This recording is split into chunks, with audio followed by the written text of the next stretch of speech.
kaum muslim yang tidak paham seluk-beluk Hizbut Tahrir (HT), termasuk cabangnya di Indonesia, Hizbut Tahrir Indonesia. Mereka mungkin akan menganggap kalau HT adalah pejuang dan pembela agama Islam dan kaum muslim yang bertujuan untuk menegakkan nilai-nilai keislaman secara murni dan konsekuen di muka bumi. Bahkan fanatikus HT menganggap HT sebagai satu-satunya organisasi keislaman di jagat raya ini yang spirit dan praktik perjuangannya sesuai dengan petunjuk, isyarat dalam ayat Al-Quran dan hadis Nabi. Padahal, realitasnya tidak demikian.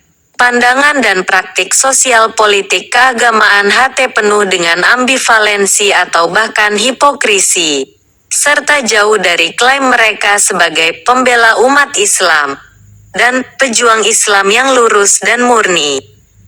Mari kita lihat dan buktikan kenapa klaim perjuangan dan jihad HT, termasuk HTI, penuh dengan ambiguitas dan kemunafikan. Pertama, HT mengklaim sebagai pejuang umat Islam sejati dengan menjadikan rujukan aksi-aksi rutin mereka yang selanjutnya. Ketiga, aktivis HT mengklaim membela dan pro umat Islam tapi pada saat yang sama mereka antipati terhadap pemerintah dan negara-negara mayoritas muslim karena dianggap tidak islami lantaran tidak menerapkan sistem khilafah sebagai sistem politik pemerintahan mereka. Bukan hanya itu saja, para fanatikus HT juga mengkritik para ulama dan ormas-ormas keislaman yang menolak ide sistem khilafah. Penolakan HT atas semua sistem politik pemerintahan yang diterapkan oleh negara-negara mayoritas berpenduduk muslim itulah yang menyebabkan kenapa Orpol ini ditolak dan diharamkan di berbagai negara mayoritas berpenduduk muslim, termasuk negara-negara di Timur Tengah. Alasan lain karena berbagai rezim politik pemerintahan di Timur Tengah menganggap ataupun mencurigai Taqiyuddin Al-Nabhani menyimpan agenda tersembunyi untuk membangkitkan dinasti Nabhan, yang didirikan oleh leluhur Taqiyuddin, yang dulu pernah berkuasa di Oman. Mudah-mudahan publik Indonesia sadar bahwa HT itu adalah organisasi politik yang sangat politis, dilatari oleh faktor politik tertentu dan bertujuan akhir untuk mewujudkan sistem politik tertentu.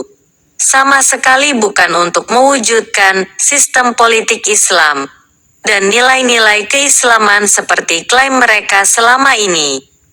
Mereka hanya menjadikan Islam semata-mata sebagai alat dan sarana belaka untuk mewujudkan ambisi dan cita-cita politik Taqiyuddin yang frustasi menyaksikan kegagalan dan kekalahan koalisi Arab dalam membela negerinya, Palestina, atas agresi dan aneksasi Israel.